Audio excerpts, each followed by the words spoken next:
Hey there, folks. Welcome to our cozy nook of tales and adventures. Today, like every episode, we're unlocking the doors of imagination to explore new worlds, meet fascinating characters, and experience unique emotions. I promise to take you on an unforgettable journey through the power of words. So, get comfy, grab your favorite drink, snuggle into that perfect spot, and get ready to lose yourself in a new story. Leave the outside world behind for a while and dive with me into the depths of storytelling.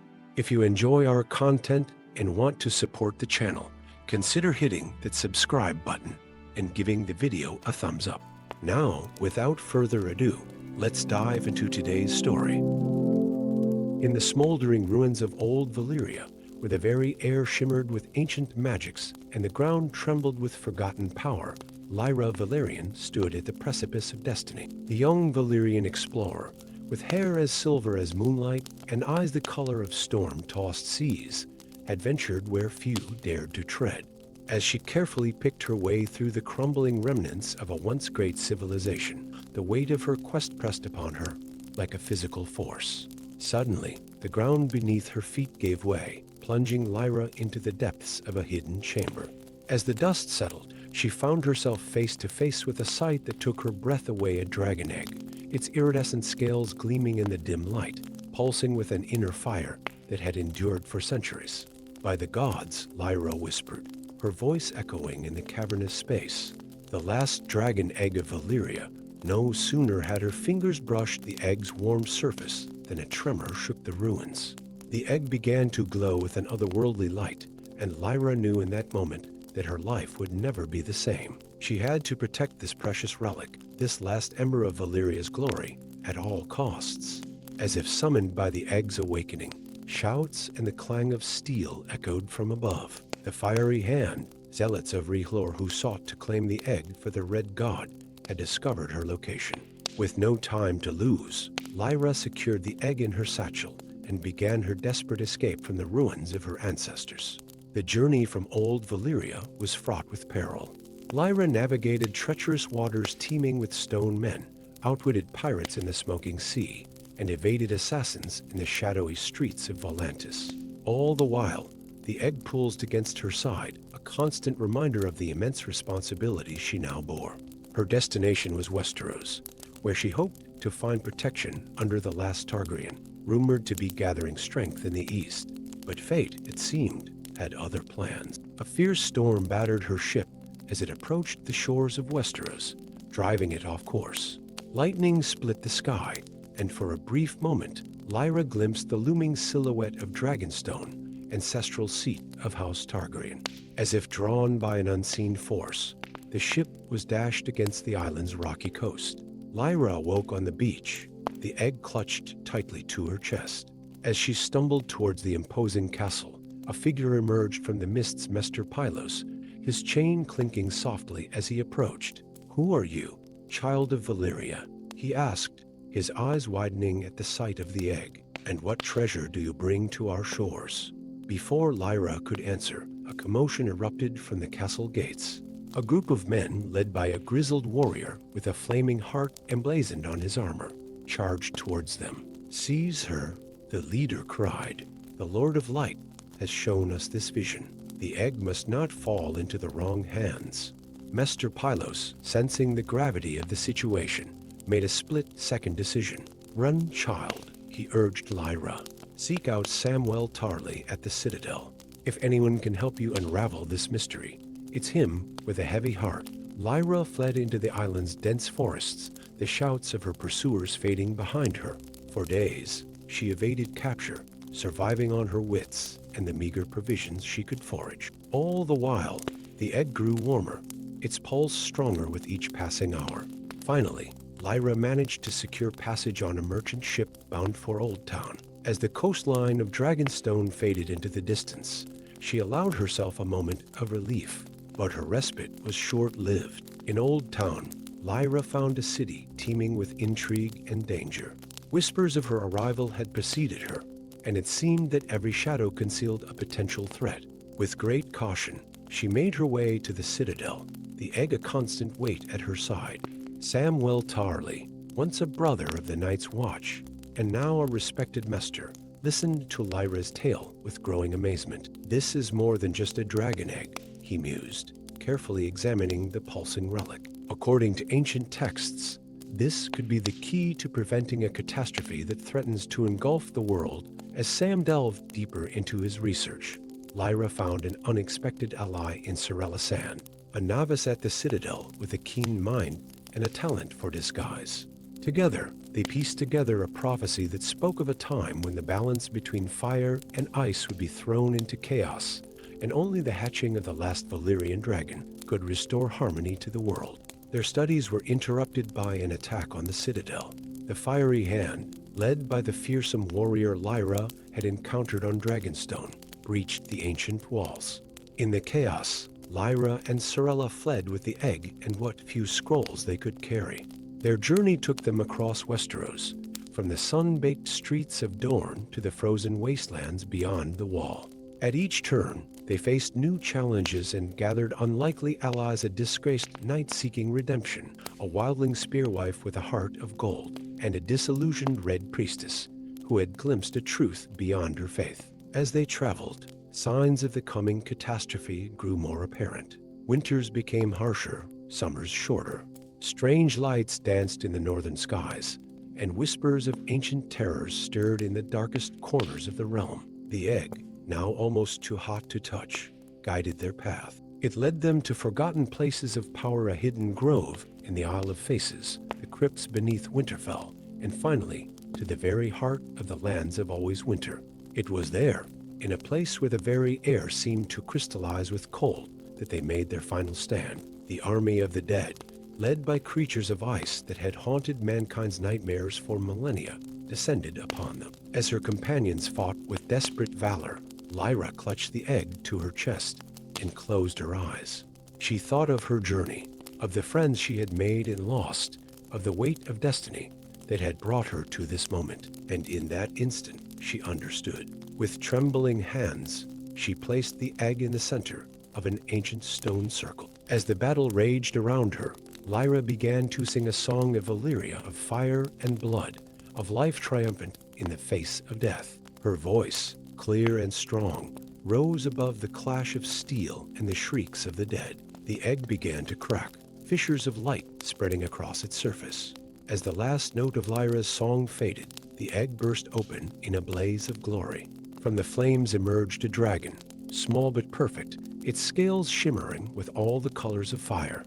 The dragon's cry pierced the heavens, a sound not heard in Westeros for generations. It took to the air on unsteady wings, growing larger with each heartbeat, until it rivaled the greatest dragons of old. Fire streamed from its maw, turning the army of the dead to ash and driving back the creatures of ice. As dawn broke over the battlefield, Lyra stood amidst the remnants of the great clash, the dragon perched protectively at her side. She had started her journey as an explorer seeking adventure, and ended it as a legend, the mother of the last dragon, the savior of Westeros. In the years that followed, songs would be sung of Lyra, Valyrian, and her companions, of their bravery and sacrifice. The dragon she had hatched became a symbol of rebirth and hope, ushering in a new age of magic and wonder. And Lyra, with the wind in her hair and the world spread out beneath her dragon's wings, knew that her greatest adventure was only just beginning. For in a world reborn, there would always be new horizons to explore, new challenges to face, and new stories to be written in the annals of history. Story 2. In the heart of the crystal forest, where ancient trees shimmered with an otherworldly light, and the very air sparkled with magic, young Elindra knelt by a pool of liquid starlight. Her reflection gazed back at her, emerald eyes wide with wonder and confusion. For within the depths of the pool, she saw not just herself, but the ghostly image of a crown adorned with glittering jewels, hovering above her brow. As the vision faded, leaving only ripples in the enchanted water, Elindra's pointed ears twitched at the sound of approaching footsteps. Her mentor, the wizened elf Theler, emerged from the shadows of the luminescent trees. "You have seen it then," he said, his voice as ancient and mystical as the forest itself. The crystal crown of the Starburn Queens, Elindra rose, her lithe form graceful even in her bewilderment. "But how can this be, Master Thaler? I am no queen. I am simply a daughter of the forest, like any other." Thaler's eyes, filled with the wisdom of millennia, regarded her with a mixture of pride and sorrow. "No, child. You are the last of a line thought lost to the mists of time. The blood of the Starborn Queens flows through your veins, and with it, a destiny that will shape the fate of both elves and men." As Thaler spoke, the very forest seemed to hold its breath. The crystalline leaves ceased their ethereal chiming, and even the ever-present glow of magic dimmed, as if in reverence to the words being spoken. "Long ago," Thaler continued, "your ancestors ruled over a kingdom that bridged the realms of elves and humans. They were keepers of balance, guardians of peace. But a great betrayal sundered that alliance, and the Starborn line was thought destroyed." Elindra's mind reeled. All her life, she had believed herself an orphan, taken in by the elders of the Crystal Forest. Now, to learn that royal blood coursed through her veins, that a forgotten destiny awaited her, it was almost too much to comprehend. "But why now?" she asked, her voice barely above a whisper. "Why has this vision come to me at this moment?" Thaler's face grew grave. "Because, my child, darkness stirs once more. The Sorcerer King of the human realms amasses his forces, driven by greed and a lust for power. If he is not stopped, both our peoples will fall under his tyrannical rule." As if in response to his words, a chill wind swept through the forest, causing the crystal trees to sing a mournful melody. Elindra shivered, feeling the weight of destiny settling upon her shoulders. "What must I do?" she asked, squaring her shoulders with a determination that belied her youth. Thaler smiled, a glimmer of hope in his ancient eyes.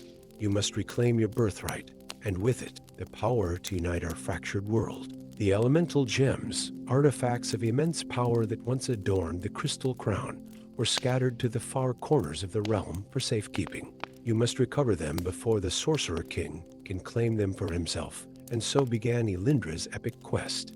With Thaler's guidance, she set out from the safety of the Crystal Forest into a world both wondrous and perilous. Her first stop was the dwarven stronghold of Irondeep, nestled within the heart of the Thunderpeak Mountains. There, in the cavernous halls carved from living stone, Elindra met Grimner Stoneheart, a dwarven outcast with a quick wit and quicker axe. Initially distrustful of the elven stranger, Grimner's attitude changed when Elindra saved him from a cave-in caused by his own reckless mining. "Alas," he said, brushing rock dust from his braided beard, "I suppose I owe ye a debt." And a dwarf always pays his debts, even to a pointy-eared forest dweller. Together, they delved deep into the abandoned mines beneath Irondeep, battling ancient guardians and solving puzzles left by Elindra's ancestors. In a chamber that pulsed with the heartbeat of the earth itself, they found the first of the elemental gems, the Earthstone, a deep green emerald that thrummed with telluric power. As Elindra clasped the gem, visions flooded her mind, memories not her own, but those of the Starborn Queens who had come before. She saw great battles and greater triumphs, felt the weight of crown and responsibility. Their next journey took them to the Mistral Isles, a perpetually storm-racked archipelago where the very air crackled with magical energy. It was here that they encountered Zephyr, a human mage fleeing the oppressive rule of the Sorcerer King. Zephyr's eyes widened as Elindra recounted her quest. "The Starborn line lives?" he whispered in awe. "There may be hope for us yet, with Zephyr's arcane knowledge to guide them." The unlikely trio navigated the treacherous isles, eventually reaching the eye of the eternal storm. There, suspended in a column of pure lightning, they found the Sky Shard, a sapphire that contained the very essence of the Tempest.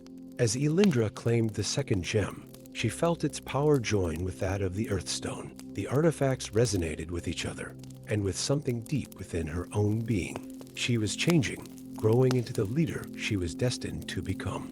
Their quest led them next to the Cinderspire volcanoes, where rivers of lava flowed like blood through the veins of the earth. It was here that they faced their greatest challenge. Yet, the Ash Drakes, draconic beings of smoke and flame that served as the Sorcerer King's eyes and ears throughout the realm. In a battle that shook the very foundations of the mountains, Elindra and her companions fought against overwhelming odds. It was Grimner's steadfast strength, Zephyr's quicksilver magic, and Elindra's own awakening power that finally turned the tide. As the last ash drake fell, its body crumbling to cinders, Elindra stepped forward to claim the Flameheart, a ruby that pulsed with the primal fury of fire. With 3 of the 4 elemental gems now in her possession, she could feel the dormant magic of her bloodline awakening fully. But their victories had not gone unnoticed. The Sorcerer King, enraged by their interference and fearful of the prophecy's fulfillment, unleashed his full might against them. Dark armies marched across the land, fell beasts took to the skies, and sinister magics poisoned the very earth. Elindra and her companions raced against time, fighting through the Sorcerer King's forces to reach the final gem, the Tidestone, hidden in the depths of the abyssal trench. As they descended into the lightless depths, Elindra felt the weight of her destiny, pressing down upon her like the ocean itself. In a hidden grotto, illuminated by bioluminescent creatures that defied description, they found the Tidestone, but they were not alone. The Sorcerer King himself, a figure of terrible power and darker ambition, awaited them. "Did you think I would allow you to undo all that I have wrought, little queen?" He sneered, dark energy crackling around his form. "Your line was broken long ago, and I will ensure it remains so." What followed was a battle of epic proportions, magic clashing against magic, light against darkness. Elindra, empowered by the gems and the awakened blood of her ancestors, met the Sorcerer King's might with her own. As their powers collided, visions of possible futures flashed before Elindra's eyes, worlds of darkness and tyranny, but also worlds of light and harmony. She saw the delicate balance between elves and men, between magic and mundane, and understood at last the true purpose of the Starborn Queens. With a cry that echoed through the depths of the ocean and the halls of time itself, Elindra unleashed the full power of the elemental gems. Light exploded outward, banishing darkness and restoring balance to a world long out of joint. When the radiance faded, the Sorcerer King was no more. In his place stood a man, stripped of his dark powers, his eyes clear for the first time in centuries. Elindra approached him, the newly formed crystal crown gleaming upon her brow.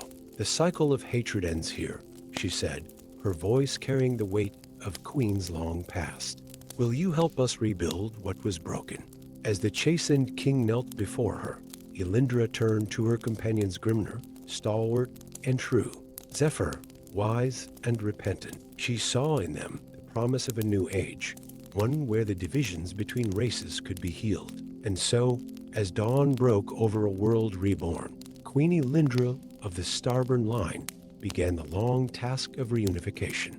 The crystal crown shone upon her brow, a beacon of hope for elves and men alike, promising a future where magic and wisdom would guide all to prosperity. For in the end, it was not merely the power of ancient artifacts or royal blood that had saved the realm. It was the strength found in unlikely friendships, the courage to face one's destiny, and the wisdom to choose unity over division. These were the true jewels in Elindra's crown, more precious than any gem, more enduring than any magic. And in the annals of history, the tale of Elindra Starborn and her quest for the elemental gems would be told for generations to come, a reminder that even in the darkest of times, hope can be found in the most unexpected of places. Story 3. In the ethereal realm of Misthaven, where reality shimmered like a mirage and magic pulls through every breath of air, young Arya Nightwhisper stood at the precipice of destiny. The island, veiled in perpetual mist, was home to the most powerful mages in the known world. Its spires of opalescent crystal pierced the heavens, while bridges of pure light connected floating gardens teeming with flora that defied mortal understanding. Arya's emerald eyes, flecked with gold, surveyed the Arcanum, the grand citadel where apprentices like herself trained in the mystic arts. But today, something was amiss. The usual hum of arcane energy that permeated the air had taken on a discordant note, setting her nerves on edge.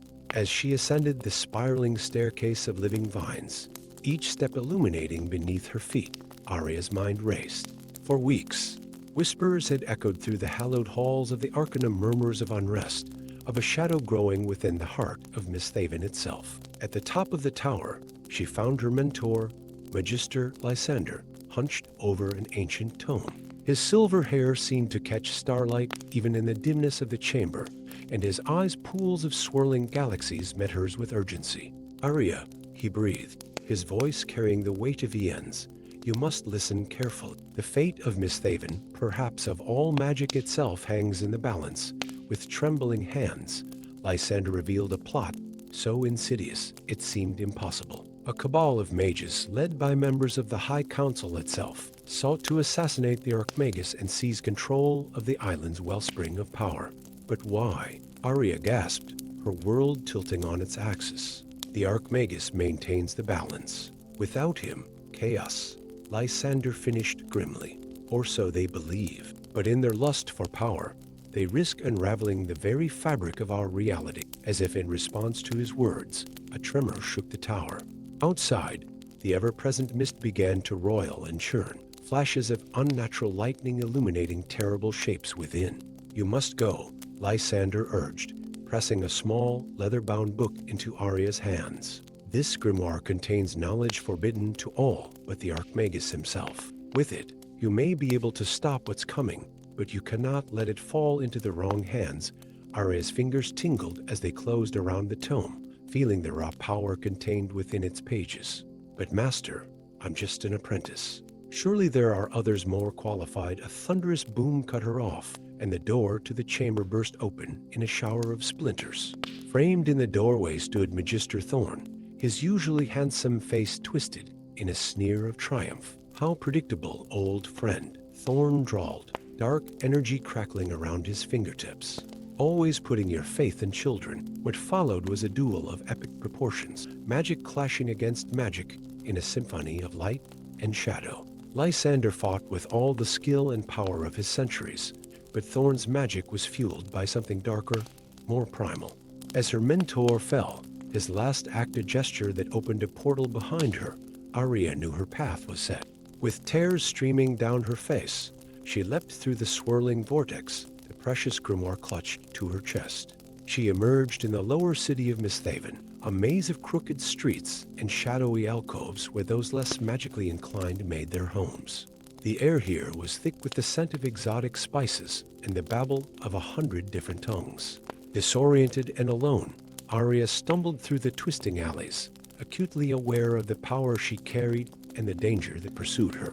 It was in one of these dark corners that fate intervened, in the form of a tall, scarred man with eyes like chips of ice. Well, he drawled, materializing from the shadows like a wraith. "What have we here?" A little bird far from her gilded cage, Arya tensed, magic sparking at her fingertips. But the man raised his hands in a placating gesture. "Easy there, firebrand. Name's Thorn. I'm what you might call a procurer of rare and valuable items." His gaze flickered to the grimoire, a hint of recognition in his eyes. "And unless I'm much mistaken, you're in need of someone who knows how to disappear." Thus began an unlikely alliance. Thorn, a mercenary with a mysterious past and a network of shadowy contacts, became Arya's guide through the underbelly of Miss Thaven. Together, they navigated a labyrinth of political intrigue and magical danger, always one step ahead of the cabal that sought to reshape the very nature of magic. Their journey took them to the darkest corners of the island, to the whispering caves where echoes of the future tantalized and tormented, through the bramble maze where reality itself seemed to shift with every step, and finally to the edge of the void, a yawning chasm of nothingness that marked the boundary of Miss Thaven's power. Along the way, Arya's powers grew exponentially as she cautiously explored the knowledge within the forbidden grimoire. But with each new spell mastered, each secret uncovered, she felt the weight of her choices pressing down upon her. The line between righteousness and corruption, she discovered, was far thinner than she had ever imagined. Thorn, too, proved to be more than he appeared. Behind his cynical exterior lay a man haunted by past failures and driven by a desire for redemption. As they faced trials that tested both their skills and their moral compasses, a bond formed between them, fragile, complex, but undeniably real. Their quest culminated in a race against time to reach the heart of Miss Thaven, the source of the island's magic and the seat of the Archmagus power. Here, in a chamber that seemed to exist in all times and no time, they confronted the leaders of the Cabal. The battle that ensued was one for the ages, magic in its purest form clashing and intertwining in ways that defied mortal understanding. Arya, empowered by the grimoire's knowledge, but tempered by her journey's lessons, stood as the last line of defense against those who would remake the world in their image. As spells of unimaginable power tore through the fabric of reality, Arya faced her final and most difficult choice. The grimoire offered a way to end the conflict decisively, to channel the full power of Misthaven and reshape magic itself. But the cost would be terrible, and the temptation of such power was a siren's song in her blood.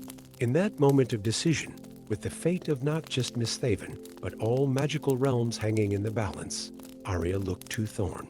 In his eyes, she saw not judgment but understanding, and the strength to make the right choice, whatever it might be. With a cry that echoed through time and space, Arya made her choice. She embraced the power offered by the grimoire, but instead of using it to dominate, she became a conduit, a bridge between the raw magic of Misthaven and those who would wield it. The resulting surge of energy washed over the island like a tidal wave, cleansing corruption and restoring balance. When the light faded and the dust settled, the Cabal was no more, their powers stripped away and their ambitions turned to ash. But the victory came at a cost. The Misthaven that emerged from the cataclysm was changed its magic wilder, more democratic, no longer bound by the rigid hierarchies of the past. And Arya, once a mere apprentice, now stood as its reluctant guardian, her eyes shimmering with power and the burden of the choices that lay ahead. As dawn broke over a transformed Misthaven, Arya stood at the edge of the void, the grimoire heavy in her hands. Thorn approached, his customary smirk softened by something akin to admiration. "So, Firebrand," he said softly, "what now?" Arya gazed out at the swirling mists, feeling the pulse of magic new and ancient, orderly and chaotic coursing through the very air. "Now," she replied, a small smile playing at her lips, "we rebuild, we learn, and we make sure that the power to shape reality never again rests in the hands of the few." As they turned back toward the awakening city, Arya knew that their journey, was far from over. But with the lessons of the past and the promise of the future guiding them, she felt ready to face whatever challenges lay ahead. For in Misthaven, where magic and mystery intertwined like lovers in an eternal dance, anything was possible. And Arya Nightwhisper, once an apprentice, now a legend in her own right, was ready to write the next chapter in the ever-unfolding story of this mystical realm. Story 4. Dawn broke over the sprawling city of King's Landing, its golden light catching on the towering spires of the Red Keep. But even as the sun's warmth touched the ancient stones, a chill wind swept through the streets, carrying with it the scent of salt and prophecy. For on this day, after years of exile, Prince Aldrich Stormborn was returning to claim his birthright. As his ship, the Tempest's Fury, glided into Blackwater Bay, Aldrich stood at the prow, his silver hair whipping in the wind. His storm-gray eyes, flecked with the blue of summer skies, surveyed the city he had once called home. How changed it seemed, how small compared to the vastness of the world he had explored. The docks bustled with activity as the prince and his entourage disembarked. Whispers rippled through the crowd like waves, some of awe, others of fear. For Aldrich was not as they remembered him.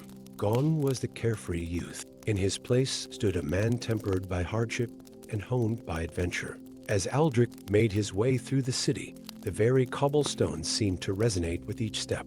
The air grew heavy with anticipation, and in the distance, thunder rumbled, a sound not heard in King's Landing for years, as if the very elements recognized the return of the Storm Prince. At the gates of the Red Keep, Aldrich was met not by a welcoming party, but by a contingent of gold-cloaked guards. Their captain, a grizzled veteran named Esser Harwin, stepped forward with a mix of reverence and trepidation. "My prince," he said, bowing low, "Her Grace, Queen Valyria, bids you welcome. She awaits you in the throne room."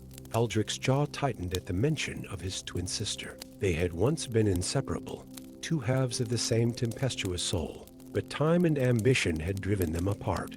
And now, the throne room was a study in shadows and light, grand tapestries depicting the glory of House Stormborn adorning the walls. And there, upon the iron throne itself, sat Illyria. Her beauty was as breathtaking as Aldrich remembered, but there was a hardness to her emerald eyes that sent a shiver down his spine. "Brother," Illyria's voice rang out, cold and clear as a winter stream. "How kind of you to grace us with your presence after all these years." Aldrich ascended the steps, stopping just short of the dais.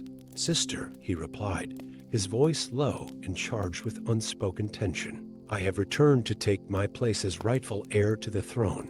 A titter of nervous laughter rippled through the assembled courtiers. Illyria's smile was sharp as a dagger. "Oh, my dear brother, you forfeited that right when you abandoned your duty. The realm needs a strong hand, not a wandering prince playing at adventure." As brother and sister locked eyes, the very air in the throne room seemed to crackle with energy. Outside, storm clouds gathered, turning day to twilight. "You speak of duty," Aldrich said, his voice rising, "but I have seen the suffering of our people, the corruption that festers in the heart of the kingdom. I did not abandon my duty, Valyria. I sought the wisdom and strength to fulfill it." For a moment, something flickered in Illyria's eyes, a hint of the sister Aldrich had once known. But it was gone in an instant, replaced by cold fury. "Guards," she snapped, "escort Prince Aldrich to his chambers. He is not to leave until I decree otherwise." As Aldrich was led away, the storm outside intensified, rain lashing against the windows like nature itself protesting this injustice. In the days that followed, Aldrich found himself a prisoner in all but name. His quarters in the Maiden Vault were luxurious, but the doors were locked, the windows barred. Yet even as his body was confined, his mind raced with plans and possibilities. It was on the third night of his confinement that fate intervened. A shadow detached itself from the darkness of his room, resolving into the form of a hooded figure. "Who goes there?" Aldrich demanded, reaching for a weapon that wasn't there. The figure lowered its hood, revealing the face of a woman whose beauty was matched only by the intensity of her gaze. "I am Lyanna," she said, her voice barely above a whisper, "of the Brotherhood of Shadows. And I bring you a choice, Prince Aldrich." What followed was a tale that shook Aldrich to his core. Lyanna spoke of ancient magic's awakening, of a prophecy that spoke of twin rulers who would either save the realm or plunge it into eternal darkness. She told of Valyria's descent into tyranny, driven by fear of this very prophecy. "You have a power within you, Storm Prince," Lyanna said, her eyes gleaming in the darkness. "A magic as old as the land itself. Join us, and we will help you claim your destiny." Aldrich's mind reeled. All his life, he had felt a connection to the storms, a power he could never quite grasp. Could this be the answer he had sought in his years of exile? With Lyanna's help, Aldrich escaped the Red Keep, slipping through secret passages and emerging into a city cloaked in a storm of historic proportions. Together, they made their way to the hidden sanctuary of the Brotherhood of Shadows. There, in a chamber lit by ethereal blue flames, Aldrich began his training. He learned to channel the power of the storm, to hear the whispers of the wind and command the fury of the tempest. But with each new ability mastered, the weight of responsibility grew heavier on his shoulders. As Aldrich's powers grew, so too did the unrest in the kingdom. Illyria's rule became more brutal, her paranoia driving her to ever greater acts of cruelty. The people, once loyal, now whispered of rebellion. It was in this crucible of tension that Aldrich made a fateful discovery. Deep in the archives of the Brotherhood, he found an ancient text that spoke of the true nature of the Stormborn magic. It was not meant for one ruler alone, but for two twins whose powers, when united, could bring harmony to the very elements themselves. With this knowledge burning in his heart, Aldrich knew what he had to do. On the night of the winter solstice, when the barrier between the physical and magical worlds was at its thinnest, he would confront Illyria. The final battle was waged not just in the throne room of the Red Keep, but in the skies above King's Landing. As Aldrich and Illyria clashed, their powers manifested in spectacular fashion. Lightning split the sky, winds howled with the force of 1,000 voices, and the very foundations of the castle trembled. But even as they fought, Aldrich saw the fear in his sister's eyes, the loneliness, the crushing weight of a power she didn't fully understand. In that moment of clarity, he realized that this was not a battle to be won, but a rift to be healed. "Valyria," he called out, his voice carrying over the roar of the storm. "We are two halves of the same whole. Our power is meant to be shared, not fought over." For a heartbeat, the world seemed to hold its breath. Then, with a cry that was half anguish and half relief, Valyria reached out. As their hands clasped, a surge of energy unlike anything either had ever felt coursed through them. The storm that had raged for days suddenly calmed, the clouds parting to reveal a sky filled with stars of impossible brightness. And there, hovering between the twin rulers, materialized two crowns forged of pure starlight. As dawn broke over a changed King's Landing, people emerged to find their world transformed. The air hummed with magic, the land itself seeming to awaken from a long slumber. And atop the highest tower of the Red Keep stood Aldrich and Valyria, once again united, their powers now in perfect harmony. The reign of the Storm Twins had begun, ushering in an era of prosperity and wonder. But even as they reveled in their newfound unity, both Aldrich and Valyria knew that greater challenges lay ahead. For the awakening of their full powers had sent ripples through the fabric of reality itself, stirring ancient forces both wondrous and terrible. As they gazed out over their kingdom, hands clasped and crowns gleaming, Aldrich and Valyria silently vowed to face whatever the future might bring together, as they were always meant to be. And so, the legend of the Storm Twins passed into the annals of history, a tale of division overcome, of power balanced, and of a destiny fulfilled. In the years to come, bards would sing of their reign, of the magic that bloomed under their rule, and of the adventures that awaited in a world reborn. For in the realm of the Stormborn, where magic danced on the wind and destiny was written in the stars, the greatest adventures were only just beginning. Story 5. In the far reaches of the north, where the wind howled with the voices of ancient spirits, and the very air crystallized with each breath, stood the formidable fortress of Winterhold. Its ice-encrusted towers pierced the perpetual twilight sky, a bastion of warmth and life amidst the unforgiving tundra. It was here, on the longest night of the year, that Lyanna Frostbane's destiny began to unfold. The great hall of Winterhold buzzed with nervous energy as clan leaders from across the north gathered, their faces grim beneath layers of fur and leather. Lyanna, her auburn hair a stark contrast to the sea of pale faces, stood in the shadows, listening intently. At just 20 summers old, she was considered too young for such counsels, but the blood of the first men ran strong in her veins, and with it, a wisdom beyond her years. "The signs cannot be ignored," growled Thorold Ironax, his voice cutting through the murmurs like a blade through ice. "The long night approaches once more, and with it, the return of the Night King." A collective shudder ran through the assembly. Lyanna's hand instinctively went to the hilt of her sword, Frostfang, its icy blue blade humming with an inner light.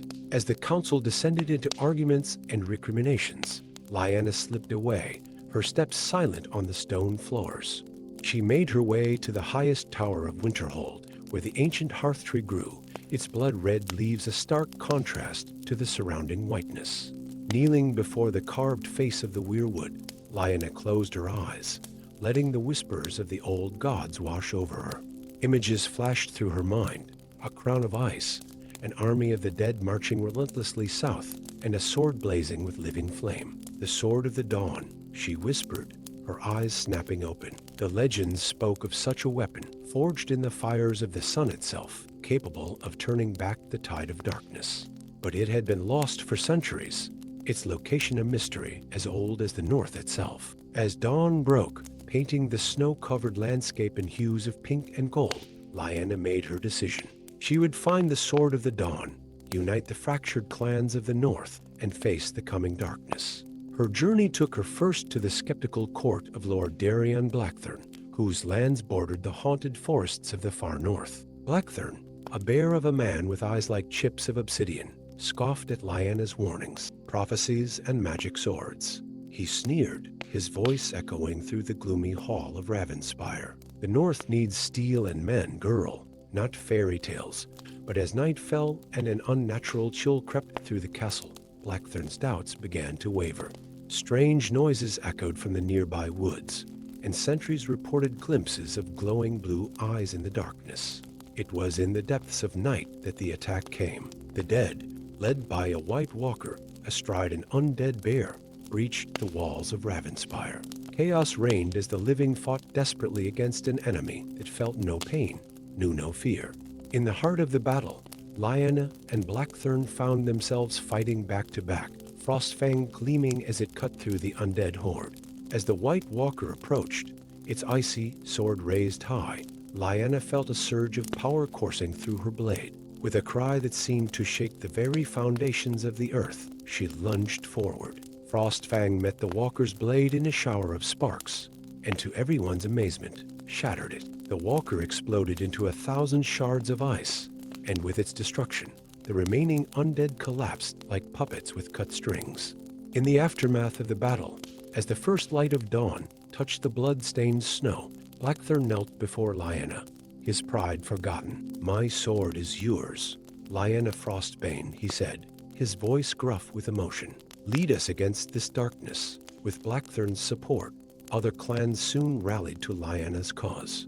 But time was against them. Reports came from all across the north of the Dead Rising, of ancient barrows emptying as the Night King's power grew. Guided by visions and ancient maps, Lyanna led her growing army south towards the Frostspine Mountain. Legend spoke of a hidden valley there, and touched by time, where the last of the children of the forest still dwelt. The journey was perilous, fraught with blizzards that seemed to have a mind of their own and attacks by ice spiders large as horses. Many were lost, but Lyanna's determination never wavered. Her nightly communion with the old gods through hastily erected weirwood branches strengthened her resolve and honed her growing magical abilities. At last, after weeks of grueling travel, they reached the hidden valley. A warm breeze caressed their faces as they entered a land of eternal summer, where ancient trees towered overhead and the air hummed with magic.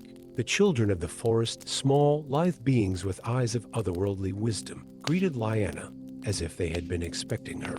Their leader, a wizened creature named Leaf, spoke in a voice like rustling leaves. "We have awaited you, Lyanna of House Frostbane," Leaf said, her cat-like eyes seeming to peer into Lyanna's very soul. "The Sword of the Dawn lies within the heart of winter, guarded by magics older than time itself. But beware, for to claim it is to embrace a destiny that will reshape the very fabric of our world with the guidance of the children." Lyanna and a small group of her most trusted companions set out for the heart of winter, a place of such cold that it was said to freeze the very thoughts in one's mind. The journey pushed them to the very limits of endurance. They battled ice dragons whose breath could freeze a man solid in seconds, navigated treacherous crevices that seemed to lead to the center of the earth, and faced their deepest fears made manifest by the magical mists that cloaked the land. At last, they reached the heart of winter, a massive citadel of ice that seemed to pulse with an inner blue light. And there, suspended in a column of pure magical energy, floated the Sword of the Dawn, its blade shimmering with the light of 1,000 suns. But they were not alone. The Night King himself awaited them, his army of the dead stretching as far as the eye could see. What followed was a battle of epic proportions, magic clashing against magic, the fate of the world hanging in the balance. Lyanna fought her way towards the sword, Frostfang singing in her hands as it cut through undead and White Walkers alike. Just as her fingers closed around the hilt of the Sword of the Dawn, the Night King struck. His icy blade pierced Lyanna's side, and for a moment, the world seemed to hold its breath. But instead of falling, Lyanna felt a surge of power unlike anything she had ever experienced. The Sword of the Dawn blazed to life in her hands, its light so brilliant it turned night to day. The wound in her side closed, healed by the sword's magic. With a cry that echoed across time itself, Lyanna brought the Sword of the Dawn down upon the Night King. There was a sound like the breaking of 1,000 glaciers, and a flash of light so intense it blinded all who witnessed it. When vision returned, the Night King was no more. His army crumbled to dust, and a wave of warmth swept across the land, melting the unnatural winter. As Lyanna stood there, the Sword of the Dawn pulsing with living flame in her hand, she knew that this was not an end, but a beginning. The threat of the long night had been averted, but the world had been forever changed by the magic unleashed in that final battle. In the years that followed, Lyanna Frostbane would lead the North into a new age of prosperity and magic. The Sword of the Dawn remained at her side, a reminder of the price of victory and the responsibilities that came with great power. And on clear nights, when the aurora danced across the sky, people would gather to hear the tale of the Frostbane legacy of a young woman who united a kingdom and faced down the incarnation of winter itself. For in the north, where magic still whispered in the wind and ancient powers slumbered beneath the ice, such legends were more than just stories, they were the very fabric of life itself. Story 6. In the heart of the haunted forest, where ancient trees whispered secrets of forgotten ages, 5 unlikely companions found themselves drawn together by the threads of fate. The forest loomed around them, its canopy a tapestry of emerald and shadow, concealing mysteries that had slumbered for millennia. Esser Darius Blackthorn, a disgraced knight of the King's Guard, led the group through the dense undergrowth. His once gleaming armor was now tarnished, but his eyes still held the fire of redemption. Behind him walked Sister Lyanna, a fallen septon whose faith had been shaken, but not broken. Her weathered hands clutched a worn copy of the 7-pointed star, a reminder of the life she had left behind. Yaigraine, a wildling wolf tamer, moved silently among the trees, her keen senses alert for any danger. Her constant companion, a massive direwolf named Shadow, padded alongside her, its golden eyes scanning the forest. Bran the Bard, a silver-tongued storyteller from the Reach, strummed his lute softly, his melodies weaving through the air like strands of silk. And finally, there was Zephyr, an enigmatic traveler from the Far East, whose eyes held secrets as deep as the smoking sea. As they pushed deeper into the heart of the forest, the air grew thick with an otherworldly presence. The trees seemed to lean in closer, their gnarled branches reaching out like grasping fingers. Suddenly, Yaigraine halted, her hand raised in warning. "Listen," she whispered, her voice barely audible above the rustling leaves. A haunting melody drifted through the air, unlike anything they had ever heard before. It was as if the forest itself was singing, a song of loss and longing that tugged at their very souls. "By the old gods and the new," Esser Darius breathed, his hand instinctively moving to the hilt of his sword. As if in a trance, the group followed the ethereal music, pushing through a veil of shimmering mist that seemed to part at their approach. And there, in a moonlit clearing, they beheld a sight that took their breath away. Before them stood the ruins of an ancient elven city, its silver spires reaching towards the heavens, defying the passage of time. Delicate arches and graceful towers, overgrown with luminescent vines, painted a picture of a civilization long lost to the world of men. "Eleron," Zephyr whispered, his eyes wide with wonder, "the legendary city of the High Elves. I thought it was nothing more than a myth." As they stepped into the city, the very air seemed to pulse with magic.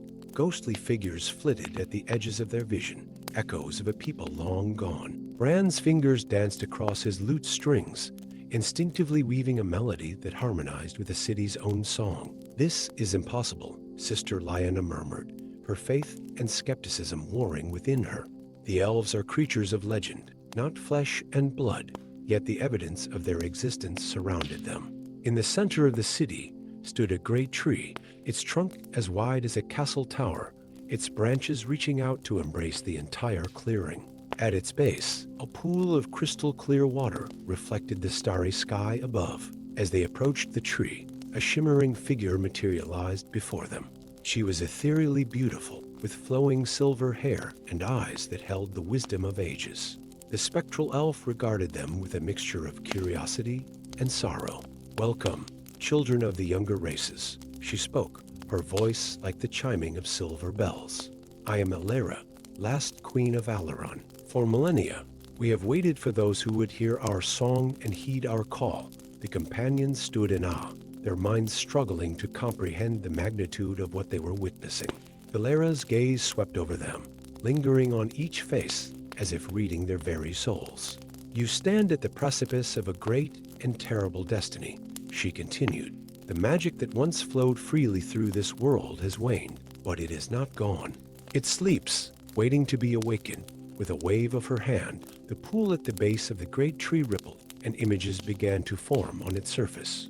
They saw visions of dragons soaring through storm-racked skies, of armies of the dead marching south, and of a darkness that threatened to engulf the world. The song of creation is fading, Valyria explained, her voice tinged with urgency. If it is not renewed, all will be lost to silence and shadow. You must find the harp of harmony, the ancient relic of our people. Only its music can reweave the threads of magic and restore balance to the world. Esser Darius stepped forward, his voice filled with determination. Tell us what we must do, Your Grace. We may be broken and lost, but we will not stand idle while darkness threatens the realm. Valyria smiled, a glimmer of hope shining in her otherworldly eyes. Your path will not be easy. The harp was hidden away ages ago, split into 3 parts to protect it from those who would misuse its power. You must travel to the far corners of the world to retrieve them. She turned to Ygraine, the wildling wolf tamer. You, child of the true north, must journey beyond the wall to the fist of the first men.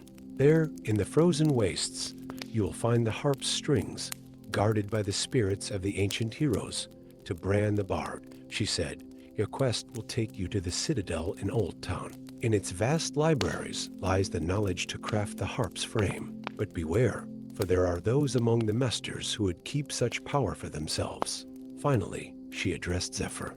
You must return to the lands of your birth, to the shadow of the Bone Mountain. The harp's resonating crystal lies hidden in the sacred caves of the winged men. Sister Lyanna, her faith rekindled by the wonders she had witnessed, spoke up. And what of Esser Darius and myself? What role do we play in this grand design? Valyria's expression grew grave. Your paths are perhaps the most perilous of all. You must journey to King's Landing, to the very heart of power in Westeros. There, you must convince the rulers of the realm of the threat that looms on the horizon. Without their support, all may be lost before it begins, as the weight of their tasks settled upon them. Bran strummed a solemn chord on his lute. It seems we have stumbled into a song far grander than any I have ever sung, he mused, a mixture of excitement and trepidation in his voice.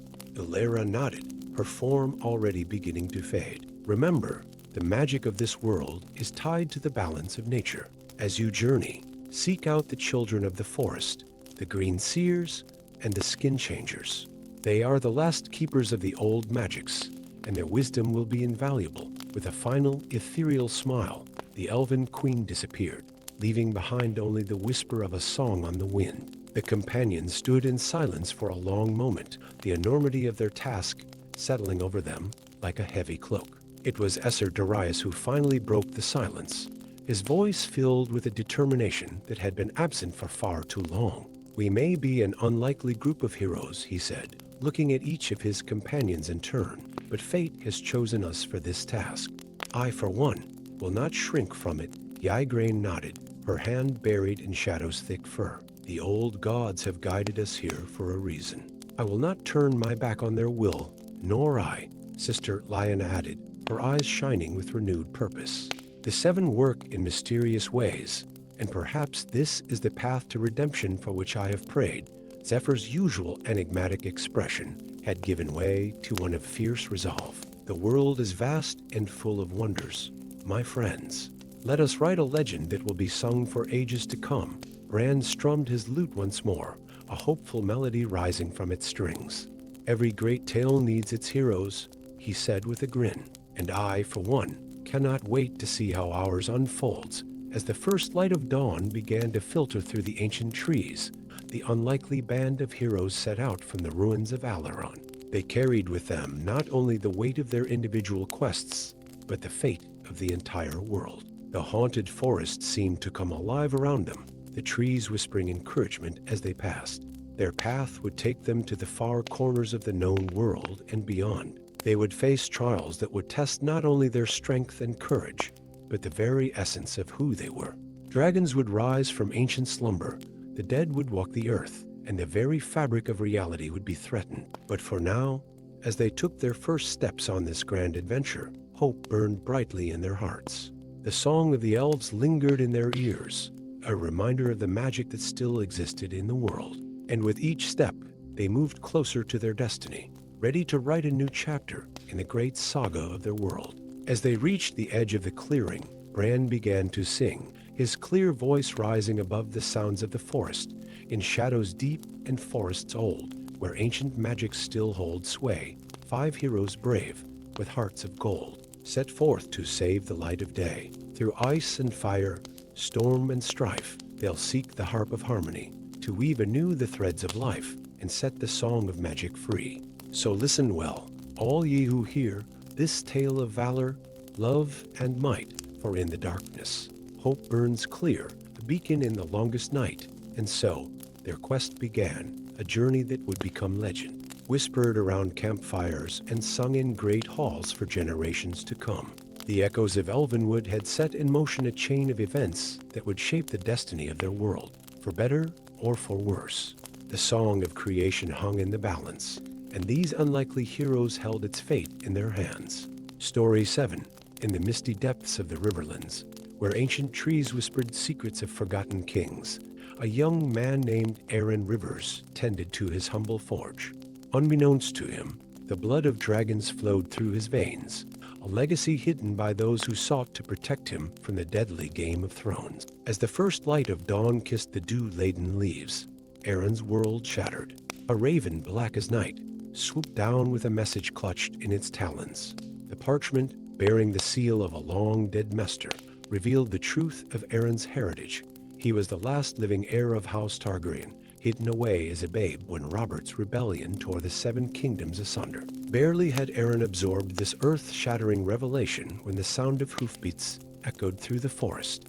The king's men, led by the ruthless Esser Alaric Blackheart, had caught wind of the secret. Their swords glinted in the early morning light, thirsty for the blood of the dragon. With nothing but the clothes on his back and a sword hastily grabbed from his forge, Aaron fled into the heart of the forest. The trees seemed to bend to aid his escape, their ancient boughs offering shelter from pursuing eyes. As he ran, the weight of his newfound destiny pressed upon him like a crown of thorns. For days, Aaron evaded capture, surviving on nothing but wild berries and stream water. His dreams were haunted by visions of fire and blood, of dragons soaring over burning cities.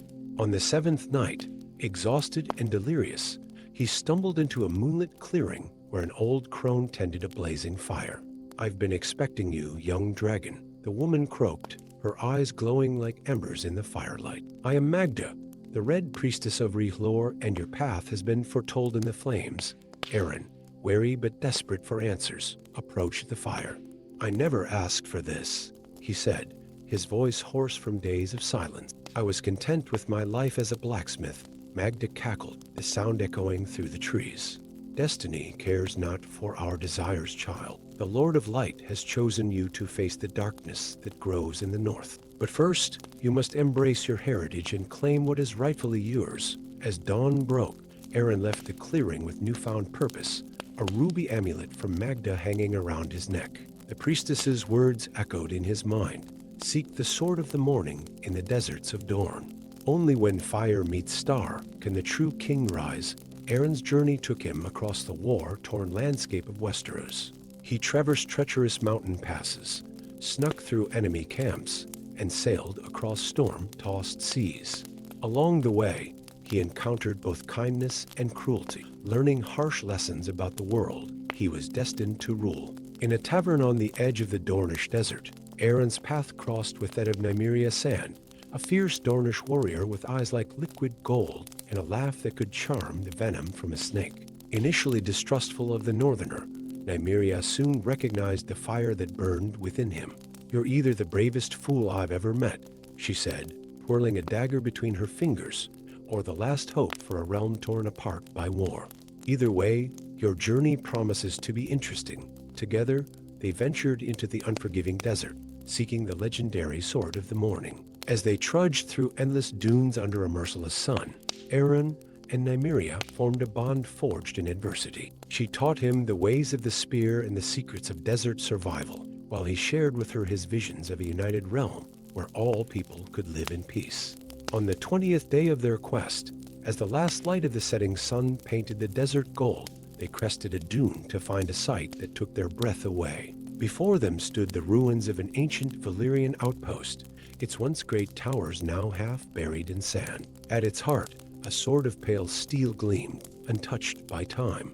As Aaron approached the sword, the ruby amulet at his neck began to pulse with an otherworldly light. The moment his hand grasped the hilt, a shockwave of energy exploded outward, and the sword burst into flame. "Dawn," Aaron whispered, the name of the legendary blade coming to him as if from a half-remembered dream. The sword of the morning. No sooner had he claimed the blade than the ground began to shake. From the sand erupted a massive creature, scales glittering like burnished copper in the fading light.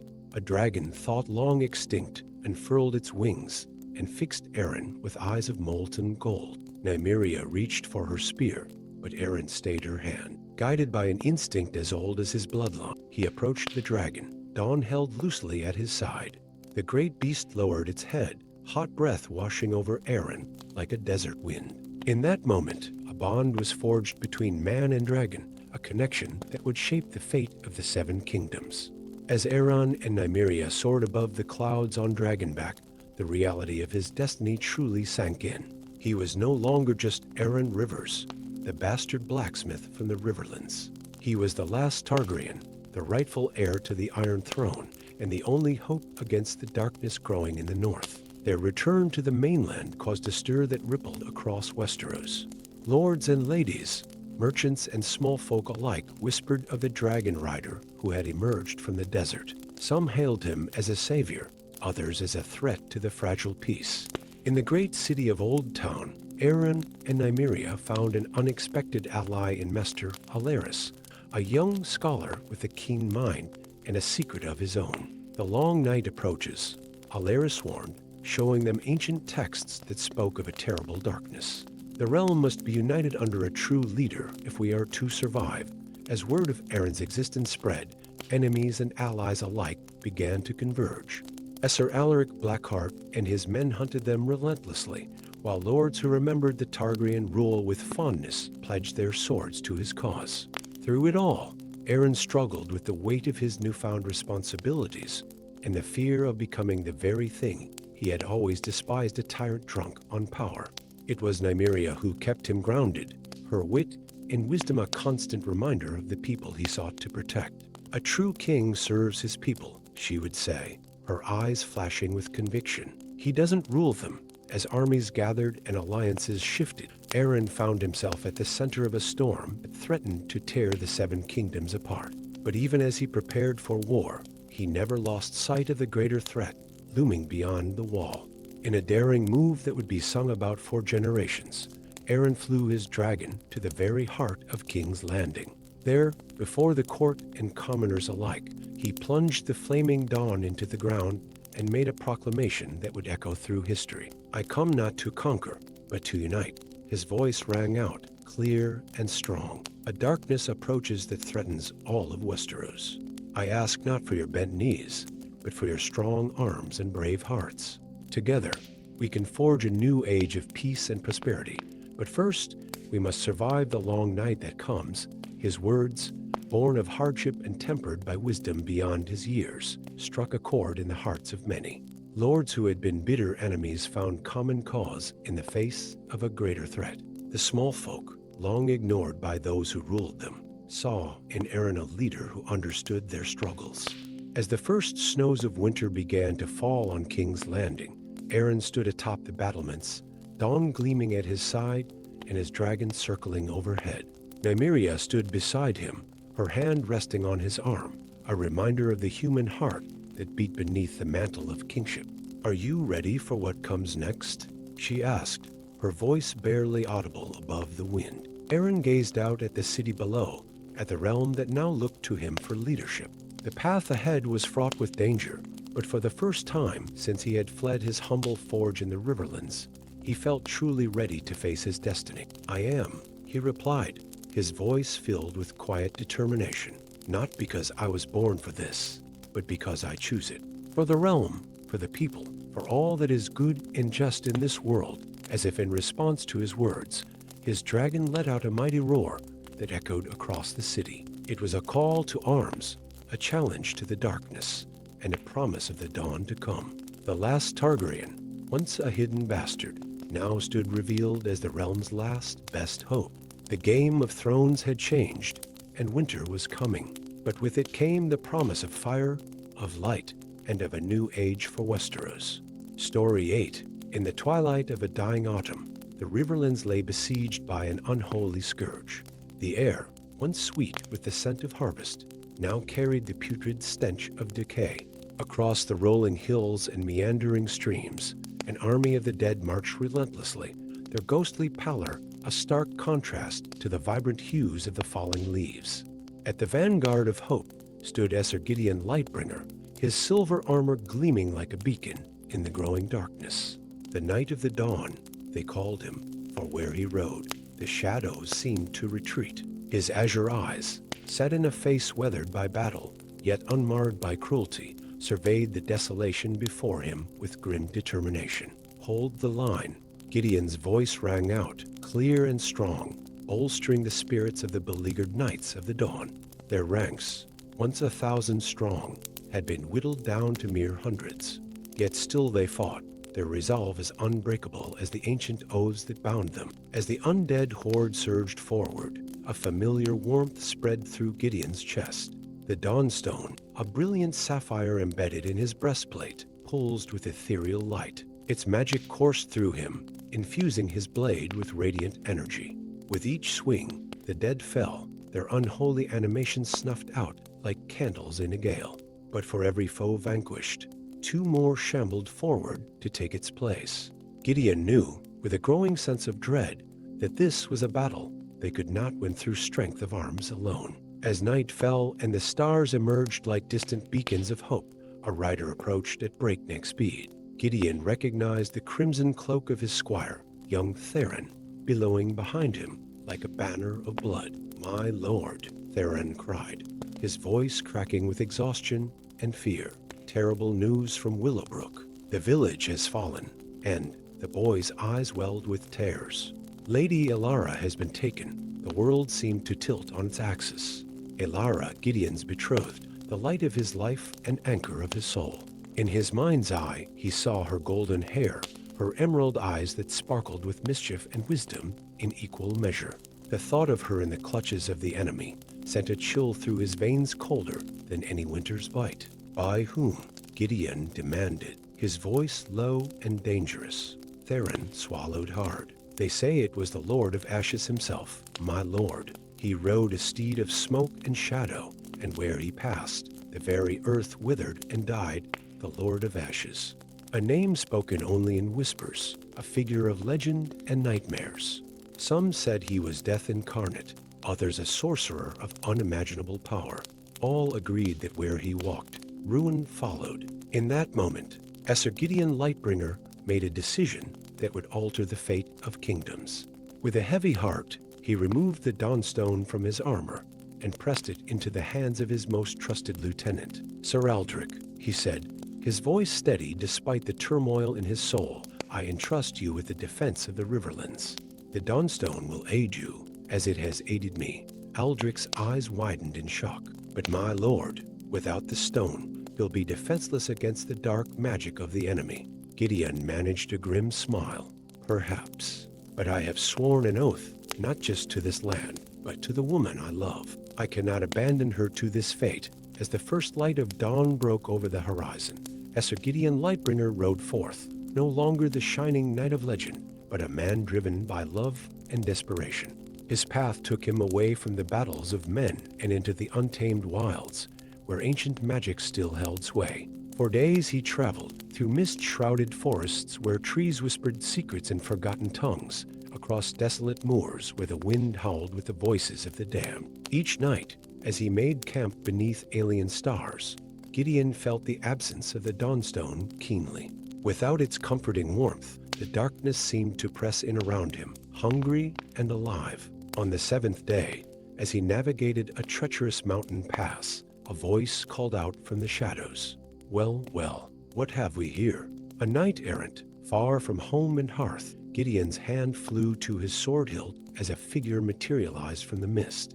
She was tall and lithe, with hair the color of midnight and eyes that gleamed with cunning. Her cloak seemed to shimmer and shift, as if woven from shadows themselves. I am Maven, she said, her voice as smooth and dangerous as a stiletto. Exile, witch, and it seems, your only hope of survival in these lands. Gideon regarded her warily. I seek the Lord of Ashes, he said. He has taken someone dear to me. Maven's laughter was like breaking glass. Oh, my dear knight, you have no idea what forces you're meddling. The Lord of Ashes is no mere warlord or sorcerer. He is something other. I care not what he is. Gideon growled. I will face him, with or without your aid. For a long moment, Maven studied him, her otherworldly eyes seeming to peer into the very depths of his soul. Then, to Gideon's surprise, she smiled. Very well, she said. I shall be your guide. But know this, the path ahead is fraught with perils beyond your imagining, and the price of failure is higher than you can comprehend. And so an unlikely alliance was forged. As they journeyed deeper into the heart of the Shadow Realm, Maven revealed fragments of her past. She had once been a court sorceress, favored by kings and feared by enemies. But her thirst for forbidden knowledge had led to her exile, cast out to wander the wild places of the world. Their path led them through lands that defied mortal understanding. They crossed a sea of glass where their reflections walked inverted beneath their feet, navigated a forest of crystal trees that sang mournful melodies in the wind, and scaled cliffs of obsidian that whispered dark temptations. All the while, Gideon felt a growing unease. The further they traveled from the lands of men, the more he felt something stirring within him. A familiar presence, yet alien and unsettling. As they made camp one night beneath a sky that rippled with ethereal auroras, Maven fixed Gideon with a penetrating stare. You feel it, don't you? She said softly. The call of the Shadow Realm. It recognizes something in you, Esser Gideon. Something you've long denied. Gideon's hand instinctively went to his chest, where the Dawnstone had once rested. I don't know what you mean, he said, but the tremor in his voice betrayed his uncertainty. Maven's smile was both sad and knowing. We all have our shadows, knight. Even those who claim to walk in the light. The next day, they reached their destination, a vast citadel of black stone that seemed to devour the very light around it. The throne of cinders, Maven called it, the seat of the Lord of Ashes' power. As they approached the towering gates, a figure emerged from the gloom. Tall and gaunt, clad in armor that seemed to be forged from smoke and ember, the Lord of Ashes cut an imposing figure. But it was his face, revealed as he removed his helm, that caused Gideon's world to shatter. For beneath the ashen skin and eyes that burned with eldritch fire, he recognized features he knew as well as his own. Features he had last seen decades ago, on the day his younger brother had been lost to the river's cruel embrace. Welcome home, brother, the Lord of Ashes said, his voice a whisper of burning leaves. I've been expecting you. In that moment, memories long buried came rushing back. A childhood rivalry, a dare taken too far, a desperate bargain struck with forces beyond mortal ken. Gideon remembered the choice he had made that day to embrace the light and deny the shadow that had always lurked within his soul. But his brother, Aster, had made a different choice. He had let the darkness in, had let it reshape him into something both more and less than human. Where is Elara? Gideon demanded, fighting to keep his voice steady. Aster's laugh was like the crackle of a funeral pyre. Your beloved is safe, brother, for now. But her fate, like the fate of all mortals, hangs in the balance. The old powers are stirring, the boundaries between worlds growing thin. A storm is coming that will reshape reality itself. What do you want from me? Gideon asked, though in his heart he already knew the answer. What I've always wanted, Aster replied, for you to embrace your true nature. Join me, brother. Together, we can bring order to chaos, impose our will upon a fractured universe. Gideon felt Maven's eyes upon him, felt the weight of destiny pressing down. In that moment, he understood that this had always been his path, that every choice, every battle, had led him to this crossroads. With trembling hands, he unbuckled his sword belt, letting his blade clatter to the ground. Very well, he said softly. I am ready, as Aster stepped forward, arms outstretched to embrace his long-lost brother. Gideon felt a surge of power, unlike anything he had ever known. The shadow within him, so long denied, rushed to the surface. But with it came something else, the unwavering light of his convictions, his love for Alara, his duty to the realm he had sworn to protect.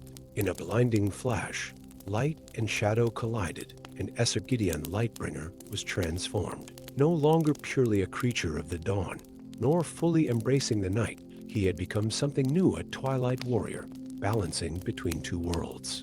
The battle that followed would become the stuff of legend, brother against brother, light and shadow in perfect, terrible harmony. And as the dust settled and the fate of kingdoms hung in the balance, one thing became clear: the true war for the soul of the world itself had only just begun.